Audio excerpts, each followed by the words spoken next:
Hello everyone, welcome to my channel History with Richa. Please like and subscribe my channel and share also. आज हम बात करेंगे NCERT history की। हम बात कर रहे थे तो हमने कल ईंटें, मनके तथा अस्थियां लेसन नंबर 1 पढ़ा था, तो उसका हमने थोड़ा सा पढ़ा था, छोटा सा। आज हम वापस उसको लेकर आ रहे हैं पार्ट 2 में। कल हमने यहाँ तक पढ़ा था कि 2600 और 1900 ईसा पूर्व के बीच किया गया है। इस क्षेत्र में इस सभ्यता से पहले और बाद में भी संस्कृतियां अस्तित्व में थी। और फिर हमने पढ़ा था कि इससे पहले जो संस्कृति अस्तित्व में थी उसे आरंभिक कहा गया और जो बाद में थी उसे परवर्ती कहा गया। इन संस्कृतियों से हड़प्पा सभ्यता को अलग करने के लिए कभी कभी इसे विकसित हड़प्पा संस्कृति भी कहा जाता है। जैसे कि हमारे लेसन का नेम है ईंटें, मनके तथा अस्थियां, ब्रिक्स, बीट्स एंड बोन्स। तो आप देखिए फलक बना हुआ है, मनके बने हुए हैं। नेक्स्ट आरंभ। अब हम इसका आरंभ पढ़ेंगे। और कल का मेरा क्वेश्चन था कि हड़प्पा सभ्यता की खोज किसने की थी। हाँ जी, अब हम आरंभ स्टार्ट करने जा रहे हैं। इस क्षेत्र में विकसित हड़प्पा से पहले भी कई संस्कृतियां अस्तित्व में थी। ये संस्कृतियां अपनी विशिष्ट मृदभांड शैली से संबंधित थी। कल हमने मृदभांड के बारे में पढ़ा था और मृदभांड के बारे में पढ़ा था हमने कि मृदभांड पर क्या थे, जानवरों के चित्र थे, जिसमें मैंने आपको बताया है कि हड़प्पा सभ्यता में, इंडस वैली सिविलाइजेशन में, सिंधु घाटी सभ्यता में सबसे ज़्यादा पाए जाने वाले चित्र किस जानवर के हैं, मछली के हैं। इनके संदर्भ में हमें कृषि, पशुपालन तथा कुछ शिल्पकारी के साक्ष्य भी मिलते हैं। बस्तियां आम तौर पर छोटी होती थी। इनमें बड़े आकार की संरचनाएं लगभग न के बराबर थीं। बस्तियां कैसी होती थी, छोटी होती थी। कुछ स्थलों पर बड़े पैमाने पर इलाकों में जलाए जाने के संकेतों से तथा कुछ अन्य स्थलों के त्याग दिए जाने से ऐसा प्रतीत होता है कि हड़प्पा सभ्यता के बीच क्रमभंग था। अंग्रेजी में बीसी मीन्स ईसवी पूर्व, बिफोर क्राइस्ट से है। ये जो बॉक्स में दिया हुआ है एनसीईआरटी में बीसी, बीसीई, एनो डोमिनी, एडी, तो ये सब इसीलिए दिया हुआ है कि आपकी बुक में किसका प्रयोग किया गया है, क्या मेंशन है, इसीलिए ये दिया हुआ है। तो अंग्रेजी में बीसी मीन्स बिफोर क्राइस्ट, जिसका मतलब होता है ईसा से पूर्व। ईसा के जन्म से पूर्व जितनी भी घटनाएं घटित हुई है उनको ईसा पूर्व में हम लिखते हैं। कभी आप तिथियों से पहले एडी, हिंदी में ईसवी लिख पाते हैं, जैसे एनो डोमिनी। आप जानते हैं आप 2023 के आगे भी ईसवी लिख सकते हैं। जैसे हम लिखते हैं ना सन 2023, तो इसके आगे आप ईसवी भी लिख सकते हैं। एनो डोमिनी नामक 2 लैटिन शब्दों से बना है तथा इसका तात्पर्य है मसीह के जन्म के वर्ष से है। आजकल एडी की जगह सीई का प्रयोग करते हैं और बीसी की जगह बीसीई का प्रयोग होता है।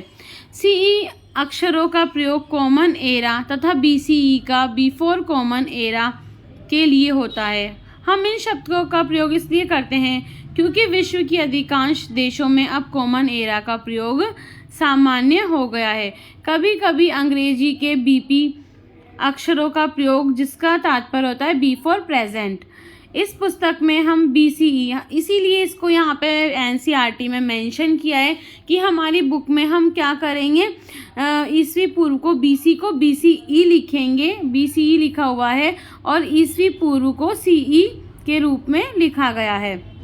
सीई के लिए तथा बीपी के लिए वर्तमान से पहले शब्द का प्रयोग किया गया है। फिर यह है मैप है जो देखो आप यहाँ पे दिया हुआ है, झेलम, चिनाब, रावी, ये तीनों नदियाँ दी हुई है। मांडा जो जम्मू कश्मीर में है। हड़प्पा सभ्यता का जो सबसे उत्तरी स्थल है वो कौन सा है, मांडा है, जो जम्मू एंड कश्मीर में है।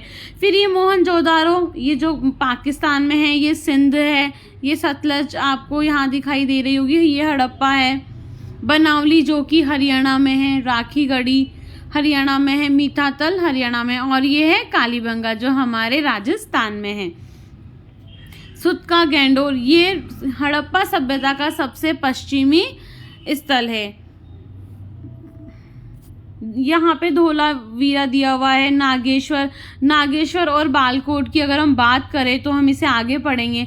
रंगपुर से क्या पाए गए हैं? चावल के अवशेष पाए गए हैं। इसी तरह लोथल, जो कहाँ पर है? गुजरात में है।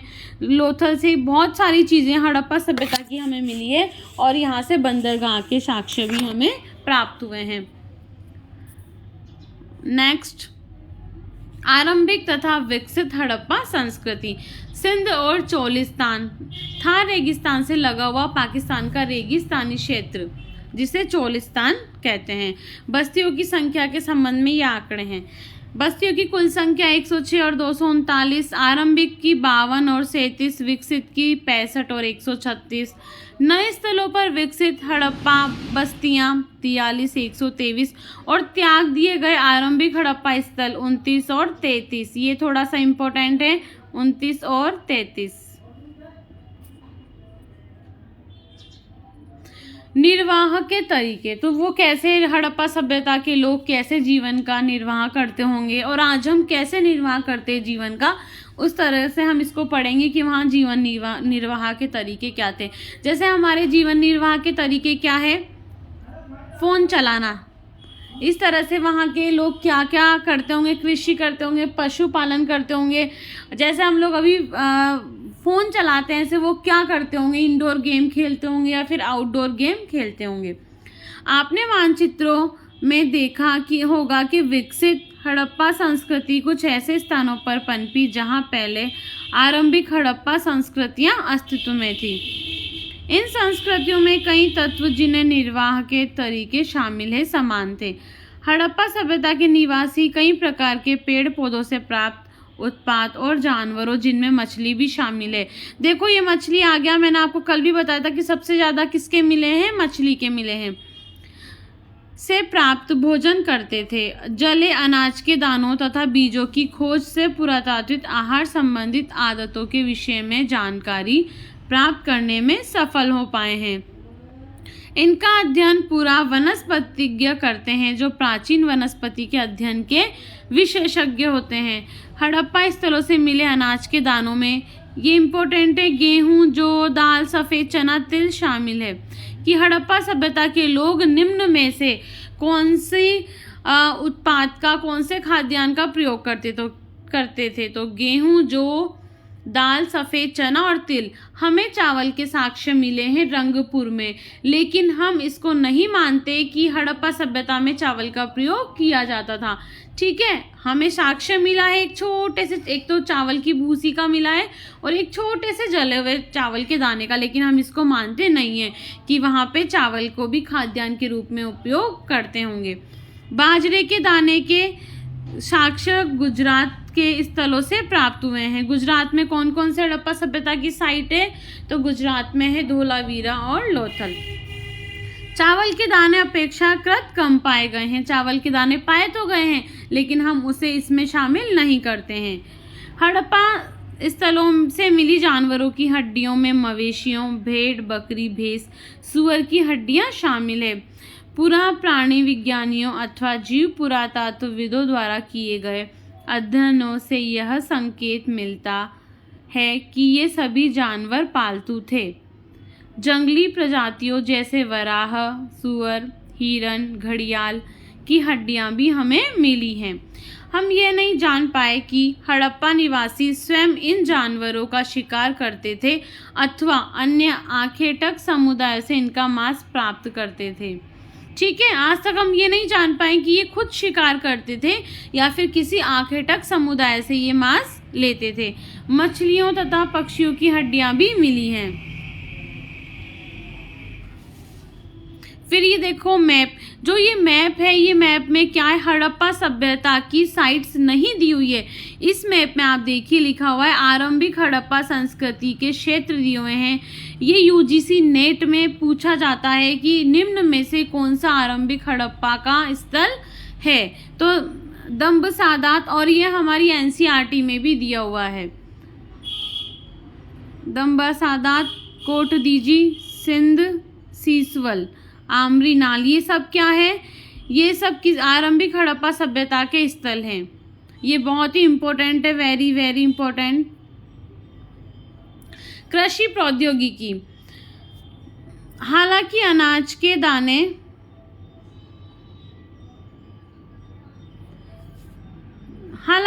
के दानों से कृषि के संकेत मिलते हैं, पर वास्तविक कृषि विधियों के विषय में स्पष्ट जानकारी मिलना कठिन है। क्या जुते हुए खेतों में बीजों का छिड़काव किया जाता है? आप बताएंगे कि जुते हुए खेतों के साक्ष्य कहाँ से मिले हैं? मुहरों पर किए गए रेखांकन तथा मृण मूर्तियां यह इंगित करती है कि वृषभ के विषय में जानकारी थी। इस आधार पर पुरातत्वविद ये मानते हैं कि खेत जोतने के लिए बैलों का प्रयोग किया जाता होगा। खेत जोतने के लिए किसका प्रयोग? बैलों का प्रयोग किया जाता होगा। क्यों? क्योंकि हमें वृषभ के विषय में क्या मिली है? जानकारी मिली है। साथ ही चोलिस्तान कहाँ पर है? पाकिस्तान में। चोलिस्तान के कई स्थलों और बनावली हरियाणा में है से मिट्टी से बने हल्के प्रतिरूप मिले हैं। वेरी वेरी इंपॉर्टेंट कि मिट्टी से बने हल्के प्रतिरूप कहाँ मिले हैं? बनावली हरियाणा से मिले हैं। ये एग्जाम में आया हुआ क्वेश्चन है। इसके अतिरिक्त पुरातत्वविद को कालीबंगन मीन्स कालीबंगा, जो कि हमारे राजस्थान में है।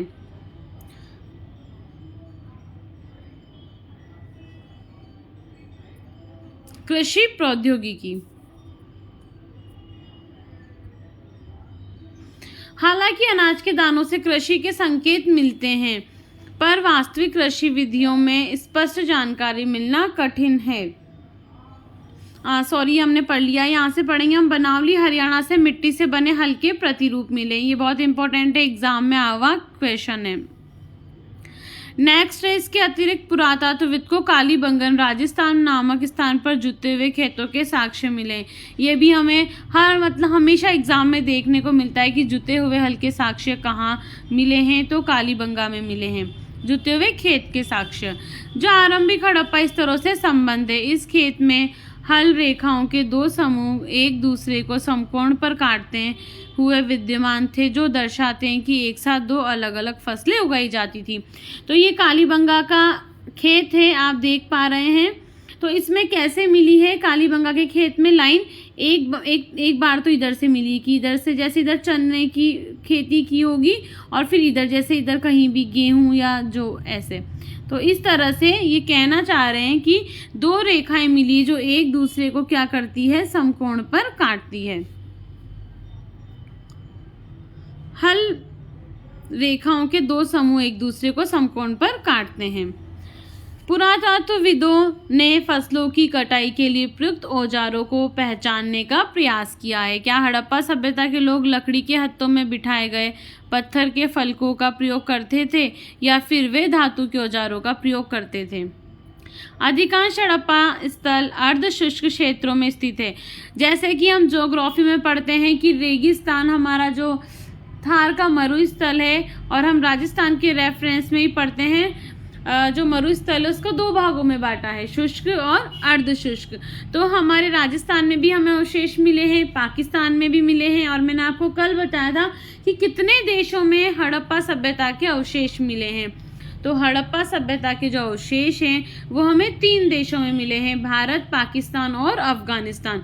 तो भारत और पाकिस्तान का अर्ध शुष्क क्षेत्र है, वहाँ पर क्या मिले हैं? अधिकांश हड़प्पा स्थल मिले हैं, साइट्स मिली है, जहां संभवतः कृषि के लिए सिंचाई की आवश्यकता पड़ती होगी। अफगानिस्तान में शोरतगुई नामक हड़प्पा स्थल से नहरों के कुछ अवशेष मिले हैं। वेरी वेरी इंपॉर्टेंट कि अफगानिस्तान के किस स्थान से मिले हैं नहरों के अवशेष? अफगानिस्तान में शोरतगुई से, परंतु पंजाब और सिंध में नहीं। पंजाब और सिंध में वर्तमान में बहुत सारी नहरें हैं, परंतु उस वक्त हड़प्पा सभ्यता के समय कोई नहरों के अवशेष नहीं मिले हैं, सिर्फ अफगानिस्तान के शोरतगुई से प्राप्त हुए हैं। ऐसा संभव है कि प्राचीन नहरें बहुत पहले ही गाद से भर गई थी। ऐसा भी हो सकता है कि कुओं से प्राप्त पानी का प्रयोग सिंचाई के लिए किया जाता हो। इसके अतिरिक्त धोलावीरा गुजरात में मिले जलाशयों का प्रयोग संभवतः कृषि के लिए किया गया होगा या फिर किया जाता होगा। ये मैप है जो हमने पहले पढ़ा था, ये फिर से आ गया है। ये कौन सा आरंभिक हड़प्पाई संस्कृति के क्षेत्र, ये बहुत इंपॉर्टेंट है।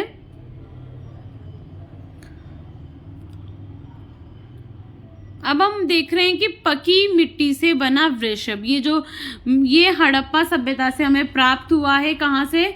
बनावली हरियाणा से हमें मिला है। और ये जो है औजार हैं, ये औजार हमें मिले हैं किसके? धातु के औजार भी हमें मिले हैं, धातु और पत्थर के औजार भी हमें यहाँ से प्राप्त हुए हैं। फिर धोलावीरा से मिला जलाशय, इसकी राजगिरी कार्य पर ध्यान दीजिए। देखिए इसमें ये स्टेप्स बनी हुई है, इसमें स्टेयर्स लगी हुई है, और ये जलाशय है हड़प्पा कालीन जलाशय, जो कहाँ से प्राप्त हुआ है? हमें धोलावीरा से। और सबसे बड़ा स्नानागार हमें कहाँ से प्राप्त हुआ है? मोहनजोदड़ो से। पुरावस्तुओं की पहचान कैसे की जाती है? भोजन तैयार करने की प्रक्रिया में अनाज पीसने के यंत्र तथा उन्हें आपस में मिलाने, मिश्रण करने तथा पकाने के लिए बर्तनों की आवश्यकता थी। ठीक है, भोजन कैसे पकाएंगे? बर्तनों में ही पकाएंगे। इन सभी को पत्थर, धातु या मिट्टी से बनाया जाता था। यहाँ एक महत्वपूर्ण हड़प्पा स्थल मोहनजोदड़ो में हुए उत्खननों पर सबसे आरंभिक रिपोर्ट में से एक उद्धरण दिए जा रहे हैं। अवतल चक्कियाँ बड़ी संख्या में हमें मिली है। अवतल चक्कियाँ, आजकल हमारे घर में चक्कियाँ नहीं होती है, लेकिन कभी हमने पुराने जो घर देखे होंगे या पुराने जो टाइम में हमारी दादी का, नानी का टाइम देखा होगा, उसमें हमने चक्कियाँ देखी होंगी। ऑब्वियसली मैंने तो चक्कियाँ देखी हैं। और ऐसा प्रतीत होता है कि अनाज पीसने के लिए प्रयुक्त ये एकमात्र साधन थी। जैसे पहले अनाज चक्कियों में ही पीसा जाता था, हाथ से चलाई जाती थी। पत्थर रखा होता था, उसके ऊपर एक और पत्थर रखा होता था। साधारण ये चक्कियाँ स्थूल, कठोर, कंकरीले, अग्निज तथा बलुआ पत्थरों से निर्मित थी और आमतौर पर इनसे अत्यधिक प्रयोग के संकेत मिलते हैं। ठीक है, इनसे अत्यधिक इनका क्या किया जाता था? प्रयोग किया जाता था। चूंकि इन चक्कियों के तल सामान्यतया उत्तल हैं, निश्चित रूप से इन्हें जमीन में अथवा मिट्टी में जमा कर रखा जाता होगा, जिससे इन्हें हिलने से रोका जा सके। दो मुख्य प्रकार की चक्कियाँ मिली हैं।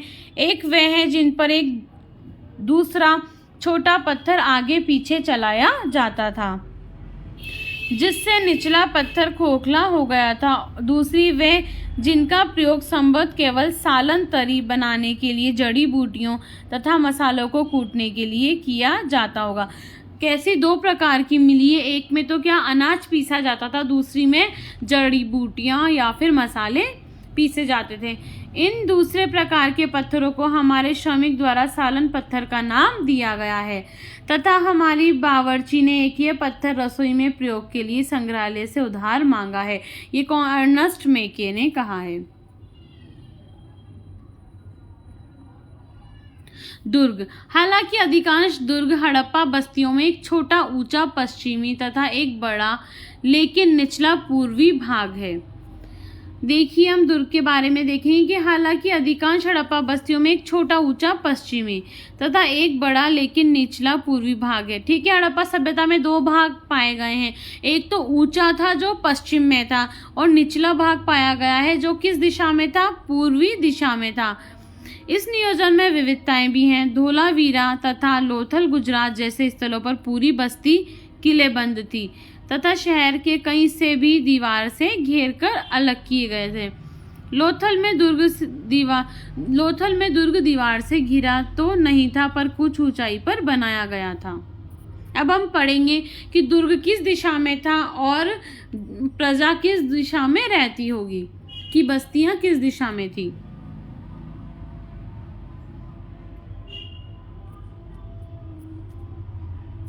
इससे पहले हम पढ़ते हैं नालों का निर्माण। हड़प्पा शहरों की सबसे अनूठी विशिष्टता में से एक ध्यानपूर्वक नियोजित जल निकास प्रणाली थी। ठीक है, जल निकास प्रणाली सबसे विशिष्ट प्रणाली रही है। यदि आप निचले शहर के नक्शे को देखें तो आप यह जान जाएंगे कि सड़कों तथा गलियों को लगभग एक ग्रिड पद्धति में बनाया गया था।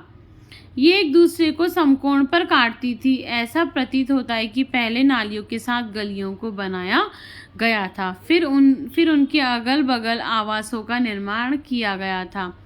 ठीक है, पहले गलियों के साथ क्या बनाया गया? नालियाँ बनाई गई। और हड़प्पा सभ्यता की जो सड़कें थी वो कैसी थी? गलियाँ ग्रिड पद्धति से बनी हुई थी।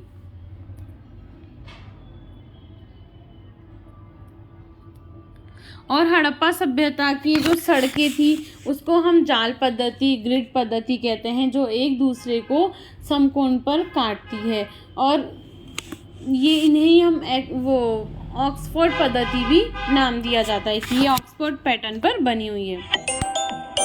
गृह स्थापत्य।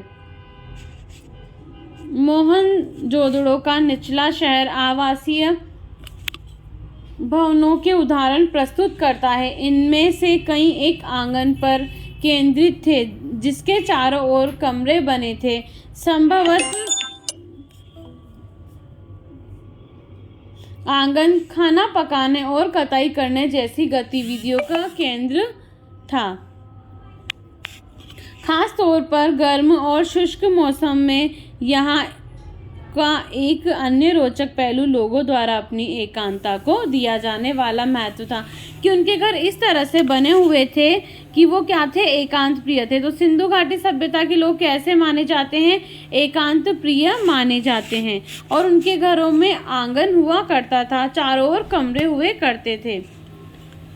भूमि तल पर बनी दीवारों में खिड़कियां नहीं हैं। इसके अतिरिक्त मुख्य द्वार से आंतरिक भाग अथवा आंगन का सीधा अवलोकन नहीं होता है। फिर हम पढ़ेंगे हर घर का ईंट फर्श से बना एक स्नानागार था।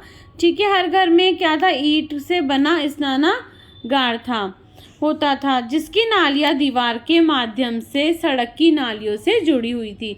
कुछ घरों में दूसरे तल या छत पर जाने हेतु बनाई गई सीढ़ियों के अवशेष भी मिले हैं। तो हमें सिंधु घाटी सभ्यता से क्या प्राप्त हुए हैं? सीढ़ियों के अवशेष भी हमें प्राप्त हुए हैं। कुछ घरों में दूसरे तल या छत पर जाने हेतु बनाई गई सीढ़ियों के अवशेष भी हमें मिले हैं।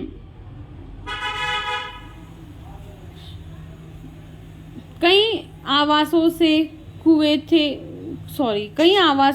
में कुएं थे जो अधिकांश एक ऐसे कक्ष में बनाए गए थे जिनमें बाहर से आया जा सकता था और जिनका प्रयोग राहगीरों द्वारा किया जाता था। विद्वानों ने अनुमान लगाया है कि मोहनजोदड़ो में कुओं की संख्या लगभग 700 थी।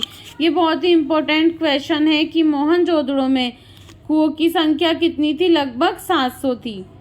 700 क्या पाए गए हैं? मोहनजोदड़ो में कुएं पाए गए हैं। अब तक की खोजी गई नवीनतम प्रणाली। नालियों के विषय में मेके मीन्स अर्नेस्ट मेके लिखते हैं, निश्चित रूप से ये अब तक खोजी गई सर्वथा संपूर्ण प्राचीन प्रणाली है। हर आवास गली की नालियों से जोड़ा गया था। मुख्य नाले गारे में जमाई गई ईंटों से बने थे और इन्हें ऐसी ईंटों से ढका गया था जिन्हें सफाई के लिए हटाया जा सके। ठीक है, नालियाँ कैसे बनी हुई थी कि उनमें बीच बीच में वो लगे हुए थे टैंक कि नालियों को सफाई के लिए क्या किया जाए? हटाया जा सके। कुछ स्थानों पर ढकने के लिए चूना पत्थर की पट्टिकाओं का प्रयोग किया गया। घरों की नालियां पहले एक होद या मलकुंड में खाली होती थी जिसे ठोस पदार्थ जमा हो जाता था और गंदा पानी गली की नालियों में बह जाता था। बहुत लंबे नालों में कुछ अंतराल पर सफाई के लिए होदियां बनाई गई थी। ये पुरातत्व का एक अजूबा ही है। उस समय उस हड़प्पा काल में कितनी अच्छी नालियों की व्यवस्था की गई थी कि नालियां बनाई हुई, किसके साथ? गलियां बनी। उस समय तो नालियां बना दी गई, उसके बाद भी नाली को समय समय साफ करने के लिए टैंक बनाए गए कि और उसमें जो कचरा होगा वो जमा हो जाएगा और पानी का निकास आसानी से हो जाएगा और समय समय पर उस टैंक में से नालियों का कचरा बाहर निकालकर सफाई की जाती थी। इसीलिए इसको क्या कहा गया है? पुरातत्व का एक अजूबा ही कहा गया है। मलबे मुख्यतः रेत के छोटे छोटे ढेर सामान्यतः निकास के नालों के अगल बगल पड़े मिले हैं, जो दर्शाते हैं कि नालों की सफाई के बाद कचरे को हमेशा हटाया नहीं जाता था। ये अर्नेस्ट मैके की अर्ली इंडस सिविलाइजेशन 1948 का है। जल निकास प्रणालियां केवल बड़े शहर तक ही सीमित नहीं थी। जैसे कि आज हम लोग के होता है ना कि सिटीज़ में बहुत सारी फैसिलिटी होती है लेकिन गांव में फैसिलिटी नहीं होती है। लेकिन ये जल निकास प्रणाली केवल बड़े शहरों में नहीं थी बल्कि ये छोटी बस्तियों में भी थी। उदाहरण के लिए लोथल में आवासों के निर्माण के लिए जहाँ कच्ची ईंटों का प्रयोग हुआ था, वहीं नालियों के लिए पक्की ईंटों का प्रयोग किया गया था। कहाँ पर? लोथल में। दुर्ग, अब हमने पहले दुर्ग पढ़ा था, फिर मैंने दुर्ग के बाद ही आपको जस्ट उनकी कृषि पद्धति, अब हमने कुछ दूसरा टॉपिक ले लिया था। दुर्ग के जस्ट बाद ही हमारा जो था नालियाँ आ गई थी, तो अब हम दुर्ग यहाँ पढ़ेंगे।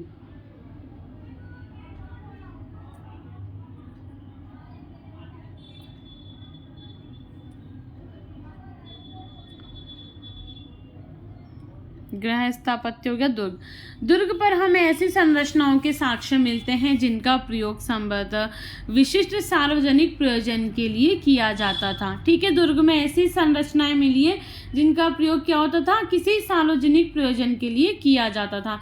इनमें एक माल गोदाम एक ऐसी विशाल संरचना है जिसके ईंटों से बने केवल निचले हिस्से शेष है, जबकि ऊपरी हिस्से जो संभवतः लकड़ी से बने थे बहुत ही पहले नष्ट हो गए थे और विशाला स्नानागार सम्मिलित हैं। ठीक है, इसमें क्या सम्मिलित है? विशाला स्नानागार भी सम्मिलित हैं। विशाल स्नानागार आंगन में बना एक आयताकार जलाशय है जो चारों ओर से गलियारे से घिरा हुआ है। जलाशय के तल तक जाने के लिए इसके उत्तरी और दक्षिणी भाग में 2 सीढ़ियां बनाई गई थी। जलाशय के किनारे पर ईंटों का जमाकर तथा जिप्सम के गारे के प्रयोग से जलबद्ध किया गया था कि जलाशय में से पानी लीकेज ना हो, इसके लिए क्या किया गया था? ईंटों का तथा जिप्सम के गारे का यहाँ पर प्रयोग किया गया था। यहाँ लिखा हुआ है जिप्सम के गारे का प्रयोग। इसके तीनों ओर कक्ष बने हुए थे जिनमें एक बड़ा कुआं था। जलाशय से पानी के एक बड़े नाले में बह जाता था। ठीक है, यहाँ पे कितने कमरे मिले हैं? 3 कमरे मिले हैं, उनमें से किसी एक में बड़ा कुआं था। जलाशय से पानी के बड़े नाले में बह जाता था। इसके उत्तर में एक गली के दूसरी ओर एक अपेक्षाकृत छोटी संरचनाएं थी जिसमें 8 स्नानागार बनाए गए थे। एक गलियारे के दोनों और 4 स्नानागार बने थे। प्रत्येक स्नानागार से नालियां गलियारे के साथ बने एक नाले में मिलती थी। इस संरचना का अनोखापन तथा दुर्ग क्षेत्र में कई विशिष्ट संरचनाओं के साथ इनके मिलने से इस बात का स्पष्ट संकेत मिलता है कि इसका प्रयोग किसी प्रकार के विशिष्ट अनुष्ठानिक स्नान के लिए किया गया होगा। तो हमें विशाल दुर्ग की संरचना में विशाल स्नानागार प्राप्त हुआ है, वहाँ कमरे भी बने हुए हैं। तो इतिहासकार ये पता लगाते हैं या इतिहासकार ये अनुमान लगाते हैं कि संभवतः इसका प्रयोग किसके लिए किया जाता होगा? अनुष्ठानिक कार्यों के लिए किया जाता होगा। अब हम क्वेश्चन करते हैं, हम नेक्स्ट क्लास में पढ़ेंगे। अब तो हमारा क्वेश्चन है, सिंधु घाटी के निवासियों की सभ्यता को जानने का मूल स्रोत क्या है? मुहरे हैं, बर्तन, जेवर और औजार, मंदिर या फिर लिपि? तो केवल मोहरे नहीं हैं, लिपि तो हमने पढ़ी ही नहीं है, मंदिरों के अवशेष नहीं मिले हैं, पूजा करने के अवशेष मिले हैं। जरूर हमें पता लगा है कि पूजा की जाती थी लेकिन प्रॉपर मंदिर के अवशेष नहीं मिले हैं। तो बर्तन, जेवर, हथियार और औजार। ठीक है, तो right B answer is the right. और ये आया हुआ है RS और RTS 2006 में। हमारा नेक्स्ट क्वेश्चन है, हड़प्पा सभ्यता किस युग की सभ्यता थी? ये क्वेश्चन अक्सर रिपीट होता रहता है। तो हड़प्पा सभ्यता कांस्य युग की, नवपाषाण युग की, पुरापाषाण युग या फिर लोह युगीन? तो हड़प्पा सभ्यता कांस्य युग की सभ्यता थी। नेक्स्ट हमारा क्वेश्चन है, हड़प्पा